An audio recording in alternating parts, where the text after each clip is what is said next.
Hello again, everyone, and thank you for joining us for the October edition of Dragon Trail's monthly webinar series.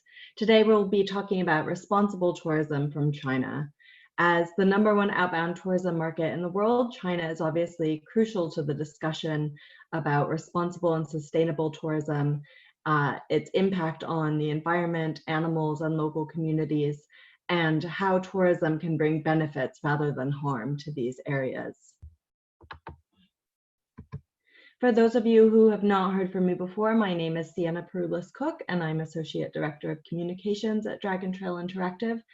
My work involves a lot of education for our audience around the world, including writing reports and giving webinars, speaking at events around the world.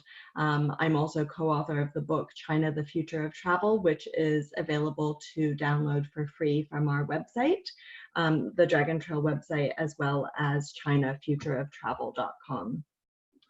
I'll be talking later about our report on responsible tourism, which has just been published in the last couple of weeks and is also the basis for today's presentation. That is also available to download from our website, but we will be sending out a copy for free to all of you who have joined us here today.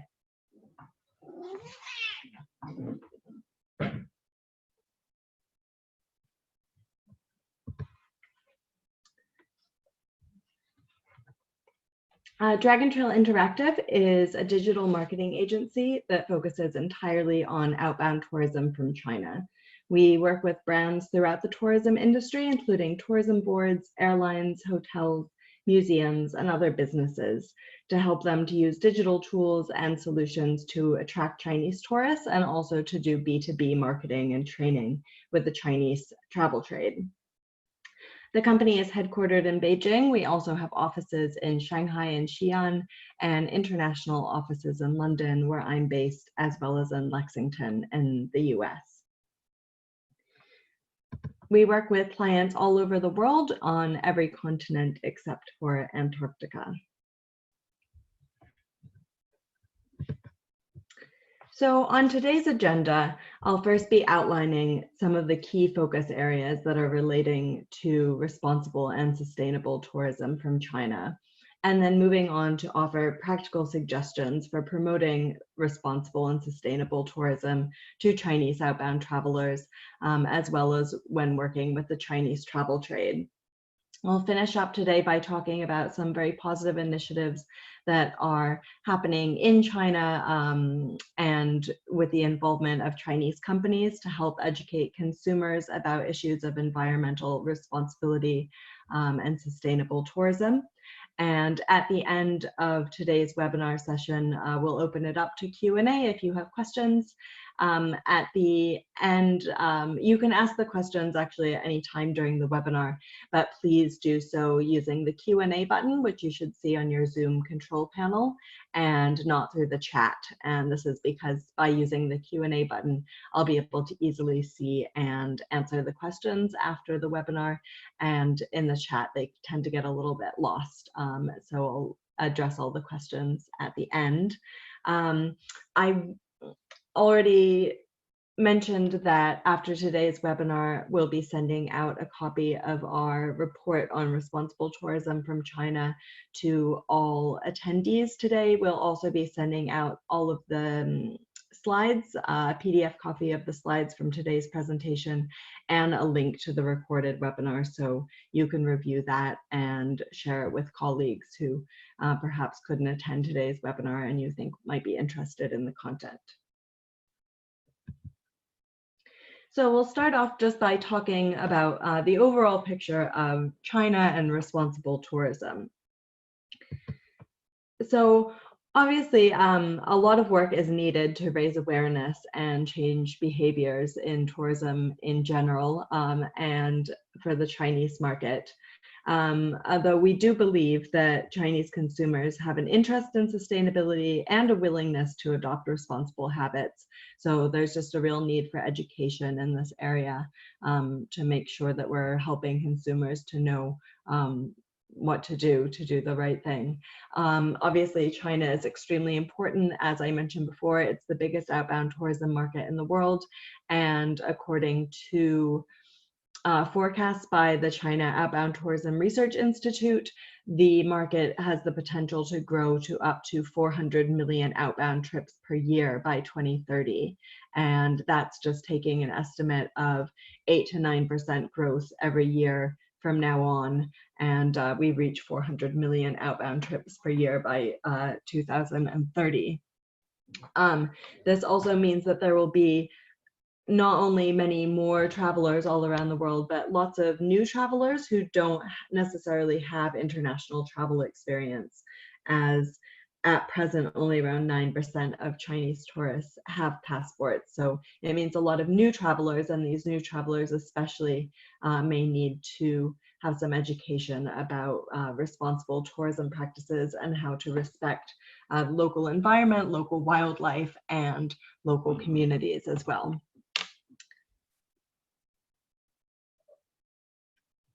So it's a good question also to ask about what we mean when we say responsible tourism or sustainable tourism, because these can be used in different ways and mean different things to different areas of the world. And we'll be looking at these concepts in regards to three main areas today. One is environmental protection, another one is animal welfare, and a third one is over-tourism and the impact of tourism on local communities. So we'll start by talking about environmental sustainability. Chinese tourists do not have the best reputation in terms of the way they interact with the environment as tourists, as you can see from some of the news articles here from the past week. It's a little bit trendy in the news also to point out the bad behavior of Chinese tourists. So there is definitely some need for education. However, we do see quite a lot of evidence that Chinese tourists, maybe not the ones pictured in these news articles, but maybe the majority of Chinese tourists really are interested in environmentally friendly tourism, and they're very receptive to educational efforts and making changes. So looking at Booking.com's 2019 Sustainable Tourism Development Report, we can see that the majority of Chinese tourists who were interviewed for the report said that people needed to take action and choose sustainable tourism. And 94% actually said that they plan to choose environmentally friendly accommodation when they traveled in the year 2020. So both of these numbers show that Chinese tourists were actually more concerned with environmental issues than the world average in this survey. However, there are some obstacles to this. So of course, we can see that 94% of Chinese tourists said that they would like to choose environmentally friendly accommodation, but actually 64% of the respondents said that they were not aware of any kind of green signage or certification for hotels. And although most said that they would be more likely to stay at hotels that had this kind of green certification, they didn't know how to tell if a hotel was environmentally friendly or not. So this really indicates that if you are providing an environmentally friendly, sustainable product, to make sure that this is advertised, as it can actually help you with marketing to Chinese tourists, and I imagine tourists from all around the world as well. And another 67% of tourists who were Chinese tourists who were interviewed by Booking.com said that they were not aware of how to make their trips more sustainable. So again, this points to being very receptive to making more sustainable choices, but not necessarily knowing how to do so. So it's a real need for education here. We can see from looking at WeChat marketing in the past year that Chinese consumers seem very receptive to content that has to do with environmental conservation.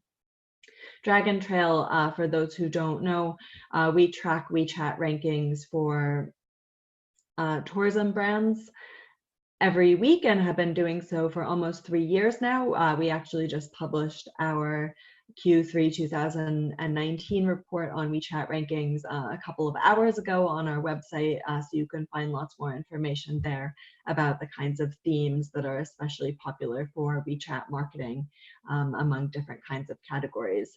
And nature, pictures of beautiful, pristine nature are always one of the main categories that readers on WeChat are very receptive to.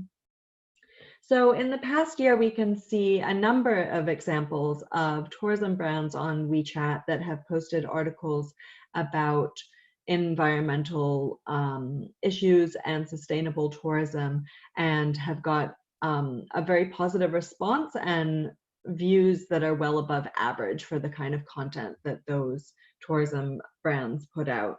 So for instance, at the end of last year, Tourism New Zealand posted an article about the Tiaki Pledge, which is a responsible tourism pledge that's modeled on Palau's, that says that when you come to New Zealand, you have to behave in these ways and make sure you do follow a certain number of rules to be environmentally responsible.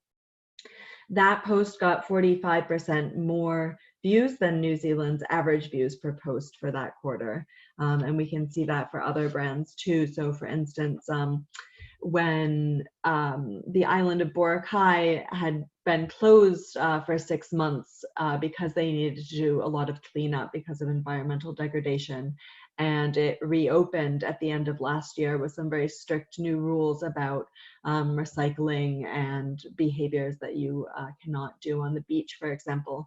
The airline Cebu Pacific published an article about the new rules. And again, that got well over the average number of views that Cebu Pacific generally gets for its articles. A very big example also is from Emirates Airline, which was earlier this year. They published an article about how they were getting rid of single-use plastics on the airline, and Emirates Airlines generally, since we have started tracking WeChat accounts, the highest number of views that they had ever received for an article was about 14,000. And then they published this article about getting rid of single-use plastics and got almost 22,000 views.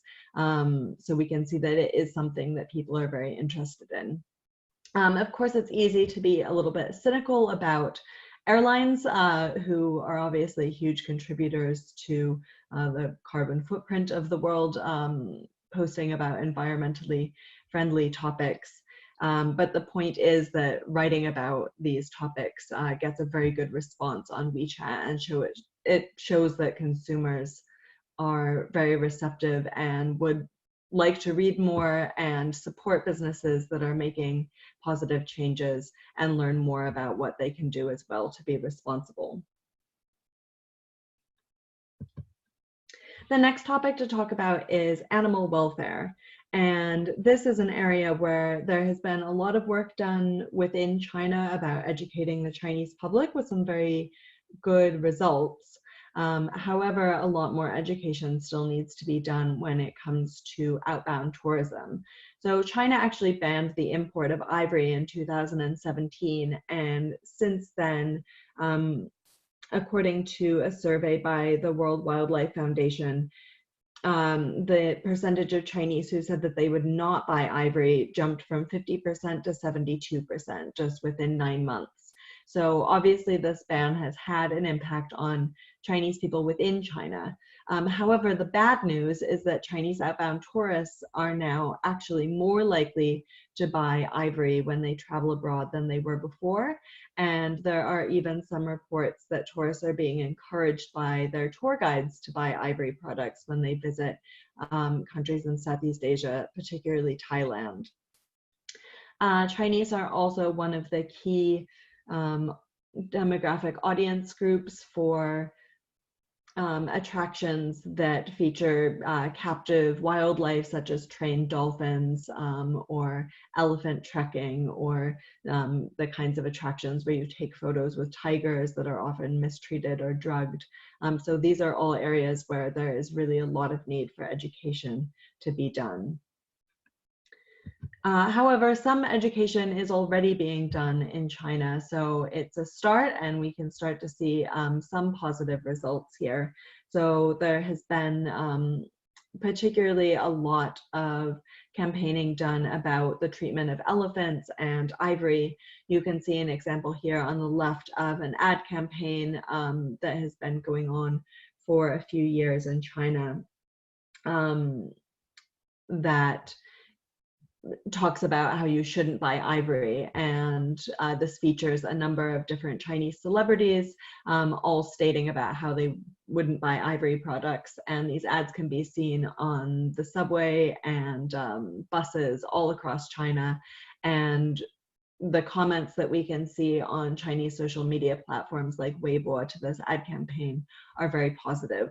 There have also been a couple of films made in the last couple of years called Black Elephant and Black Elephant 2 by a Shanghai filmmaker who saw elephants in captivity in Cambodia, I think, and was very upset by it. And so since then, he's made a documentary about the treatment of elephants at tourism attractions in Thailand, and then a second one focusing on Sri Lanka and dissuading Chinese travelers from going to these attractions, and also telling them about alternative attractions where you can see elephants that are kept in much better conditions and more natural conditions.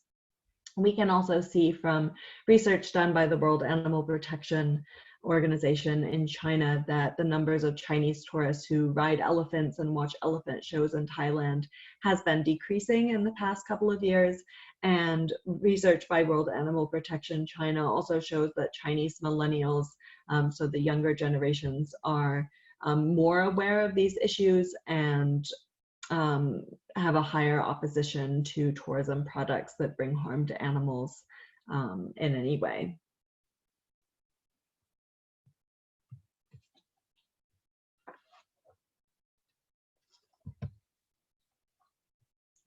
So the last major topic to talk about is overtourism. And in Europe, at least, Chinese have really been singled out as the nationality to blame for overtourism, especially in destinations like Venice and Cambridge in the UK, where you can see some media reports here. And overtourism is a problem, especially in these very small historical cities that have small streets. And Chinese tourism is, of course, part of that. They are a large tourism market, and it's growing. One of the issues is that Chinese often travel together and in large group tours, and so this especially can create congestion problems. There's also a stress kind of traditionally with Chinese tourism on going to must-see sites, so you have a lot of people all going to the same places. However, of course, Chinese tourists are really not the only ones to blame for over-tourism situations. There are tourists from all over the world who are contributing to this issue. But Chinese seem to be very easy scapegoats because they often travel together. They're a new group of tourists, they're easily visible, and so they're often blamed for over-tourism. However,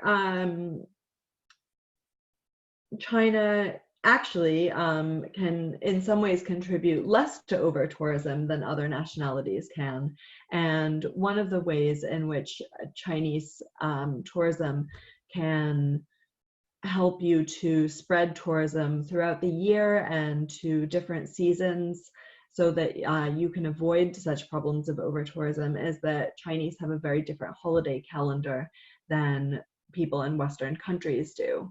So they tend to travel in a way that is much less seasonal actually than European tourists. There can be an increase in the summer, but there's really not such an obvious spike that we see from European tourists in the summer. Of course, the major times for outbound travel from China are at the end of September and beginning of October, when there's a week-long National Day holiday, and then in the winter when there's the Chinese New Year holiday. So this really gives destinations an opportunity to make the tourism industry more sustainable by spreading it out throughout the year and getting Chinese tourists to come fill in some of the gaps when there isn't so much demand from European or North American tourists, for example.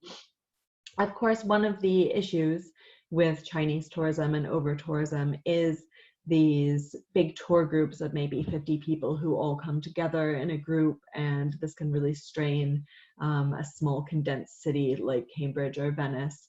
But the good news is that this problem is being alleviated on its own. Actually, there is a major growth in independent Chinese travel as well as small customized groups. So it's less and less popular actually for Chinese tourists to be going on those huge coach tours. So that problem should lessen over the next few years just on its own.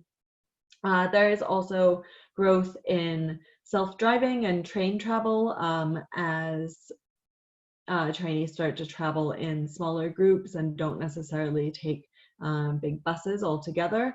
Obviously, driving is not necessarily an environmentally friendly kind of tourism, but it does help with over-tourism and can help to disperse tourists to smaller destinations and thus benefit local communities more.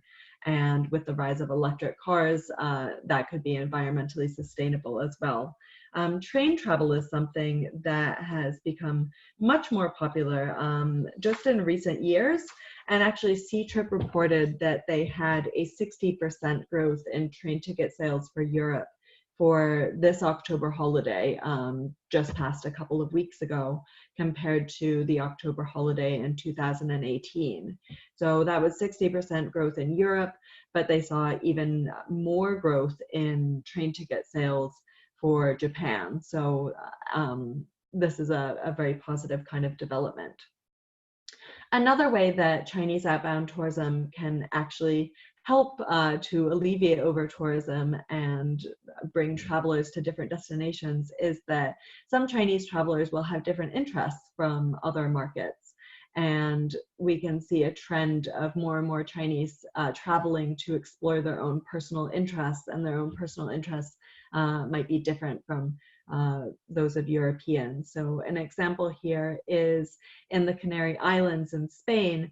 There was a Taiwanese writer named San Mao who lived there in the 1970s, and she really has kind of a cult status in China. And so many people travel to the Canary Islands to see where she lived and wrote.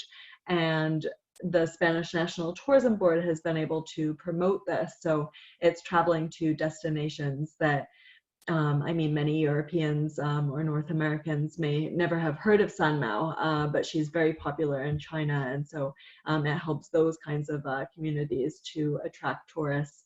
And they're probably not places that are too overcrowded with other tourists.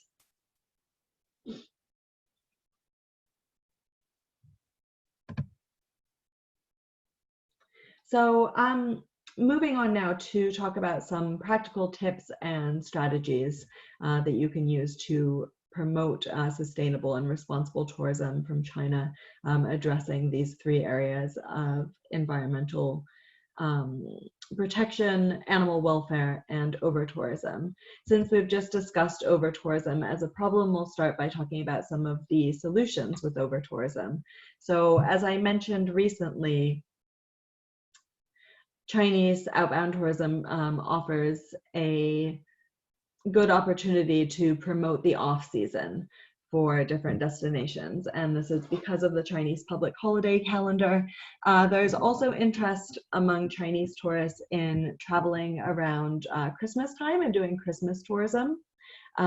This is because in part, it's cultural. Christmas is seen as something exotic, and being able to experience a festive Christmas atmosphere in Europe by visiting Christmas markets, for instance, is very interesting and a different kind of experience for Chinese outbound tourists. At the same time, there are many Chinese students who are studying in Europe and North America that will have time off at the universities for Christmas, but they might not go home to China during that time. They may use that opportunity to travel around Europe or travel around North America. They may even invite friends and family from China to join them during that time. So a number of tourism boards and destinations in Europe have been promoting winter tourism and Christmas tourism to the Chinese market for some time. It's a major element of Switzerland tourism's marketing to China, and Lucerne, as a part of that, has done a lot to promote the winter season to Chinese travelers to help bring in tourists during a season where there isn't the kind of spike that we get in the summer. The German National Tourism Board has also done quite a lot to promote Christmas.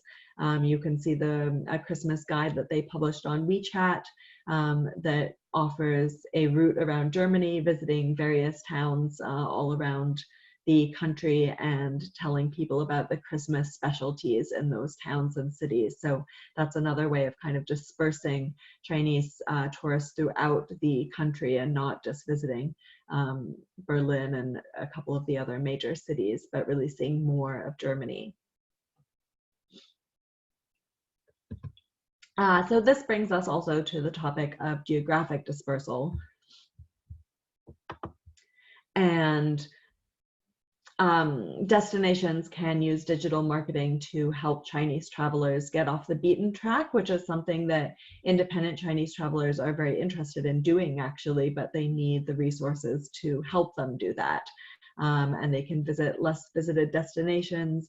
They want to experience living like a local. So this can really benefit more communities and local communities within a destination. So an example here is the German National Tourism Board that partnered together with Lufthansa as well as Hertz, I believe, to promote self-driving in Germany with having, they had a guide to different towns and cities that you could visit throughout Germany, as well as advice on traffic laws and other things to encourage self-driving and visiting Germany outside of some of the major cities. As I mentioned before, obviously more and more Chinese now are interested in pursuing their own personal interests when they travel, and so this is another opportunity for destinations to diversify the kinds of things that they're offering and do marketing to help it so that all the Chinese tourists aren't going to one place to take the same picture or do the same activity. So a good example is the work that Dragon Trail has done together with Prom Peru, which focuses on different themes for exploring Peru. So this includes music and culture, food tourism, hiking and outdoor tourism. So again, this helps to spread tourists throughout the country and send them to different kinds of tourism businesses throughout the country as well. B2B training is a very important part of promoting responsible and sustainable tourism from China in all different ways. So this includes environmental issues, animal issues, and over-tourism. Travel agents still have a very significant influence on Chinese tourists, especially Chinese tourists who are inexperienced travelers who may need education about environmental responsibility. Or Chinese travelers who are going to destinations where it's very important to understand how to respect the local wildlife and natural resources, like the Amazon, for instance, or the Antarctic. Chinese travel agents can help to talk to their clients about off the beaten track destinations and help to encourage dispersal in this way. You can also do training with the Chinese market to promote low season activities. So for instance, Switzerland Tourism has worked together with Dragon Trail to promote skiing and winter tourism to Switzerland. And at the same time, it's important to keep in mind that Chinese travel agents really might not know that they should be telling their clients anything about sustainability. So when they are selling a safari package, for instance, they're thinking about selling the package and making money and getting the commission. And they might have no idea that they need to talk to their clients about sustainability and the way that you treat the environment and local people and animals when you get to the destination. So being able to do some education with them so that they can pass along that message to their clients is something that can really have a positive effect. There is a lot of interest in nature tourism. As I mentioned before, WeChat posts with pictures of pristine, beautiful nature are one of the most popular topics on WeChat, and we've seen this consistently over the past 3 years. There is also interest in ecotourism, as we saw from the Booking.com survey. A very large majority of Chinese travelers would like to stay in environmentally friendly accommodation. So there are a lot of opportunities to attract Chinese travelers with the right products that are focused on these areas. And understanding the most receptive markets will help to make these kind of products successful. So one core market to think about is family travelers. Family travel is a growing market segment from China, and education is a very big part of family travel. Chinese parents now, when they're visiting natural areas, would like their children to learn about environmental conservation and why it's important to respect the local environment, and why it's special to be able to see natural resources such as coral reefs, or go on a safari in Africa. So there is the potential there to do some education for children that parents will be very happy with. There's also interest within the Chinese luxury market on environmentally friendly tourism. This is a trend that perhaps will start more with luxury travelers and then later on become more widespread. So at this point, luxury accommodation or luxury tour operators can focus on eco-friendly travel and perhaps have some success here. So there's an example here of the Gili Lankan I'm not sure if I'm pronouncing that correctly, but it's a luxury resort in the Maldives, and it has a very eco-friendly focus. They use sustainable materials for the resort, including sustainable wood. They use renewable energy sources. They minimize the use of plastic. And the drinking water that they provide is all desalinated ocean water rather than bottled water.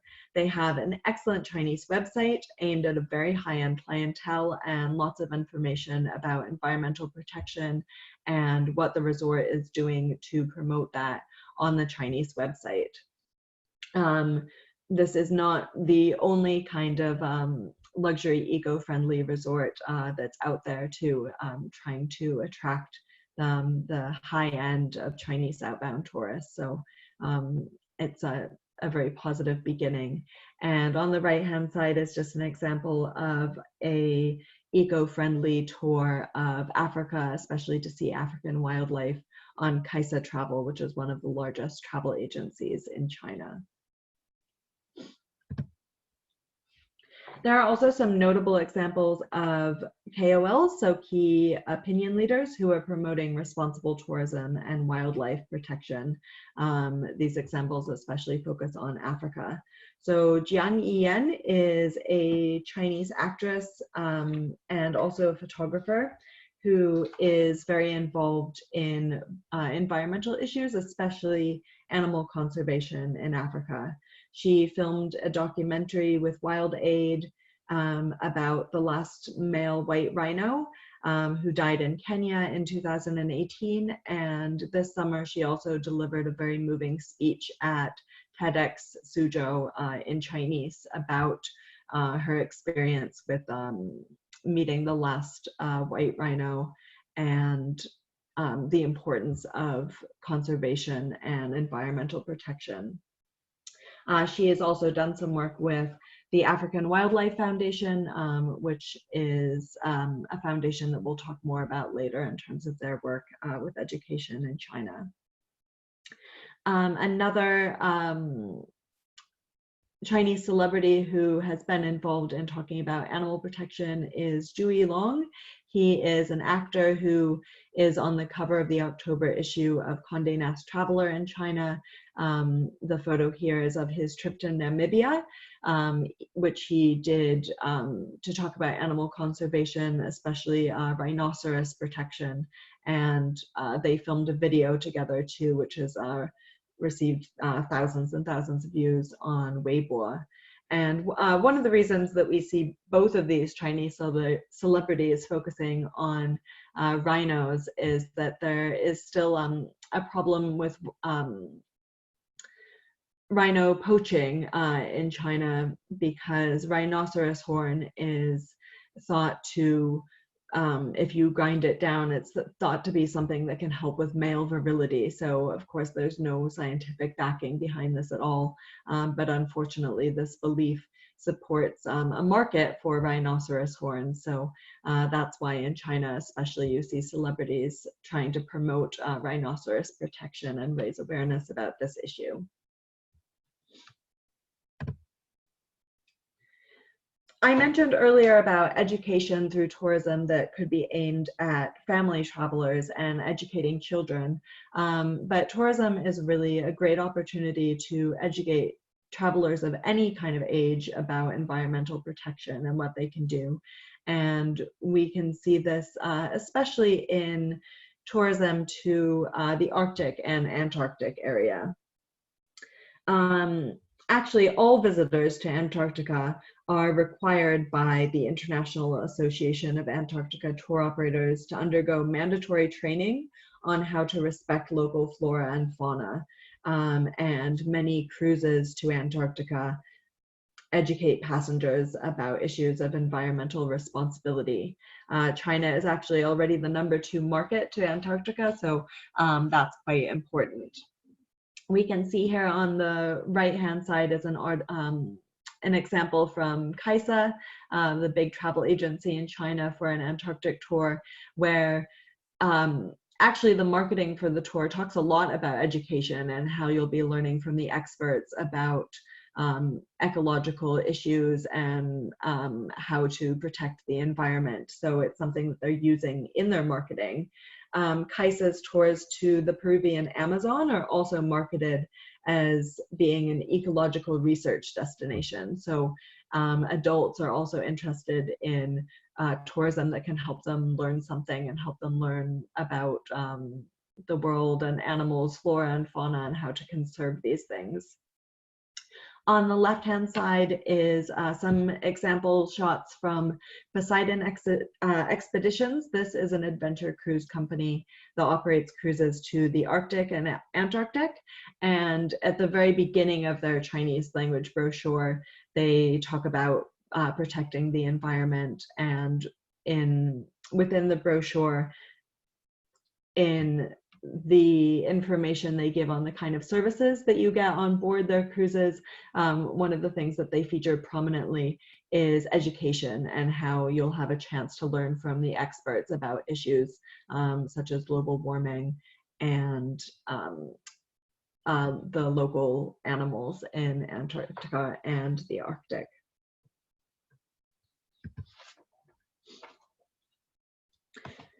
Encouraging word-of-mouth recommendations is an essential part of any Chinese tourism marketing strategy, and it's a very good way to spread environmental awareness and encourage sustainable and responsible tourism practices. Chinese really rely on word-of-mouth marketing when they're doing travel decision-making, and sharing your travel experience on social media is also something that's very popular, and so that can then influence your peer group. So educating Chinese tourists about environmentally and socially responsible tourism can have a knock-on impact if then they share that kind of information on social media or with their friends when they return to China. And this also sets a very positive example for conservation and other issues at home. So one way to do that is by issuing certificates. There are a couple of examples here. There's a gorilla trekking certificate that's issued by the Volcanoes National Park in Rwanda. And then this is just one example from Kaisa's trip to the kind of safari nature themed trip that they do to Africa. But it's not the only tour that Kaisa offers, where they really promote that if you go on this tour, you'll get this certificate that shows that you've learned something and helped to protect the local environment and local wildlife. So receiving a certificate is something that Chinese tourists really like, and that they might put on display or show their friends and family when they get home. And then this, of course, is great for spreading the word about these issues. As with all Chinese tourism marketing, encouraging user-generated content and sharing online is also a very good strategy. So for instance, the African Wildlife Foundation that we'll see more about later, they have run, Dragon Trail has helped them to run some competitions in the last year that encourage sharing, and this really helped to get the word out about conservation of African animals and bring new followers and new interest to the social media accounts for that organization.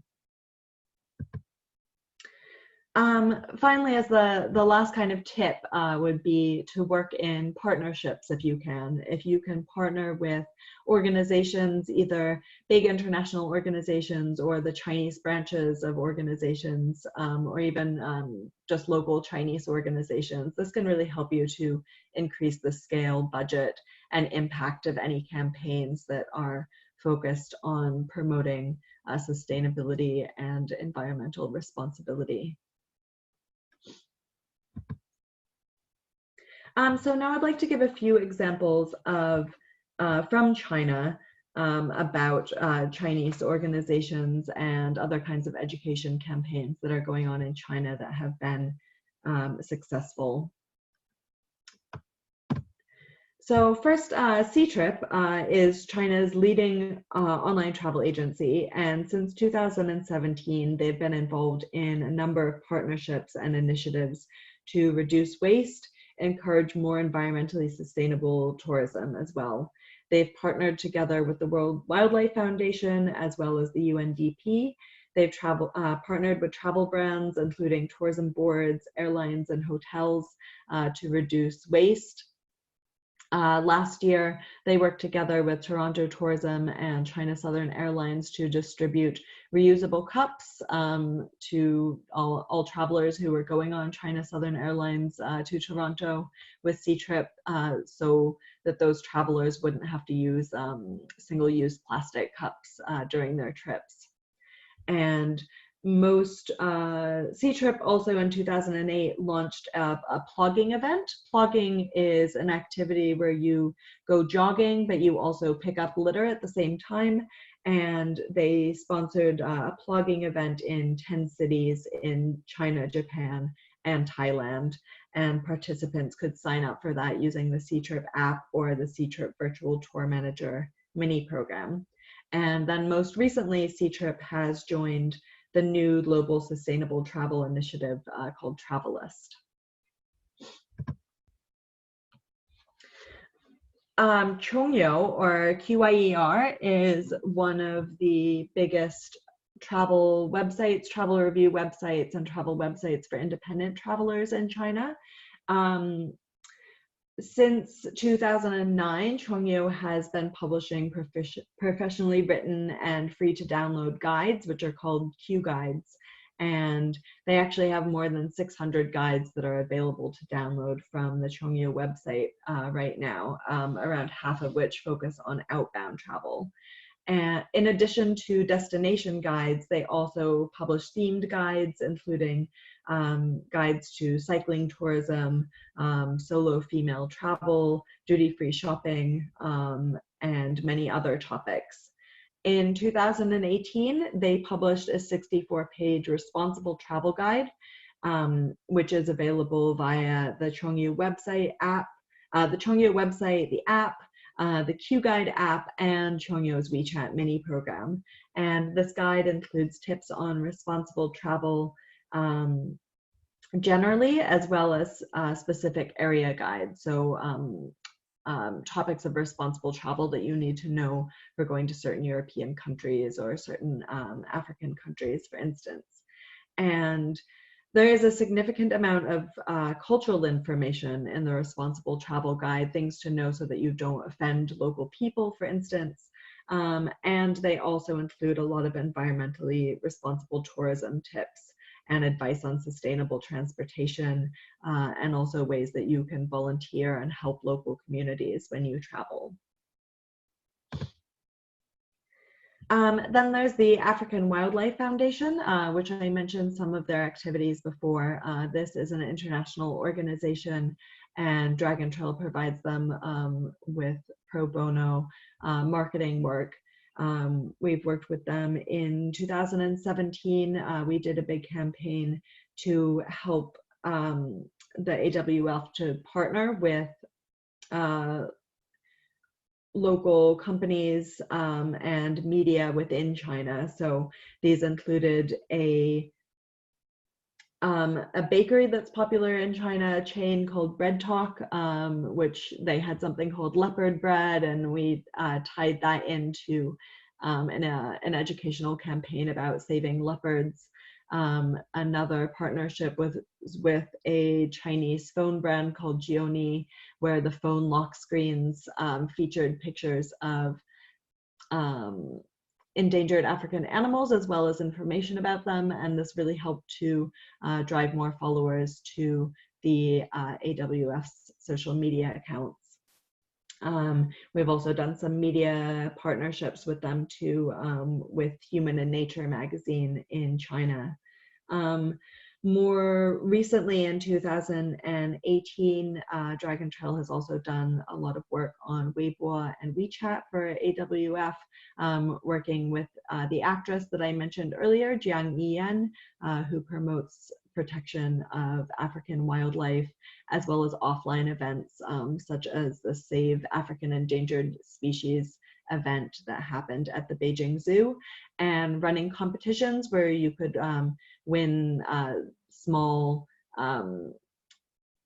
gifts that featured endangered African animals. And this generated huge increases in followers and interactions on AWF social media sites, and a lot of interest about how followers could donate money or volunteer to help the organization.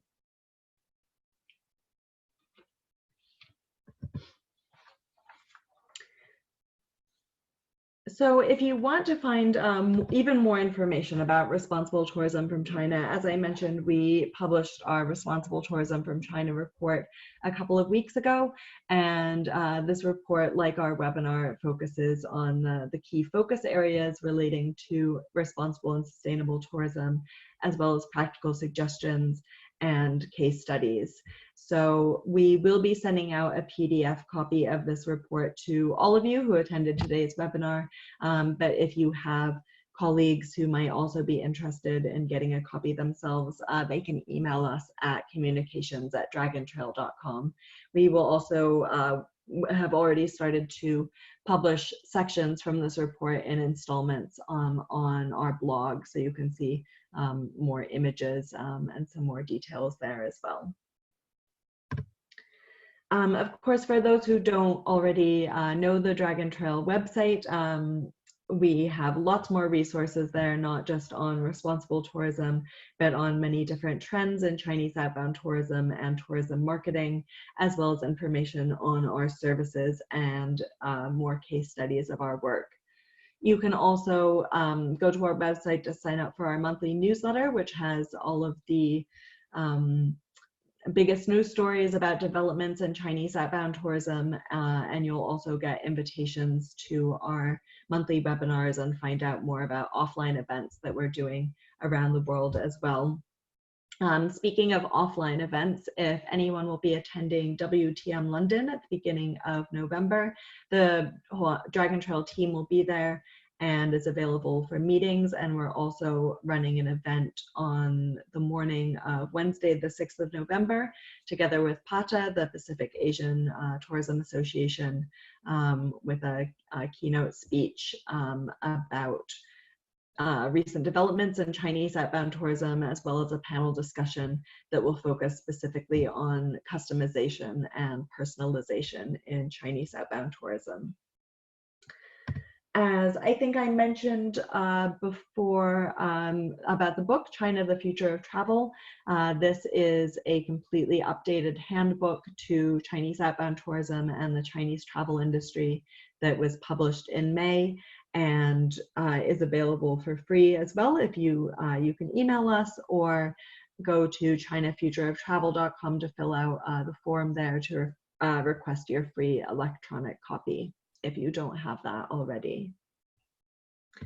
And then before we move on to Q&A and wrap up today's webinar, I'd like to announce our next webinar, which is coming up on Wednesday, November 20th. In this webinar, we will be looking at Chinese holidays and seasonal travel, so touching a little bit on topics that I brought up today about the main periods in the year for Chinese outbound travel. We'll be taking you through the whole annual calendar of Chinese holidays, seasonal travel trends, and opportunities for tourism marketing.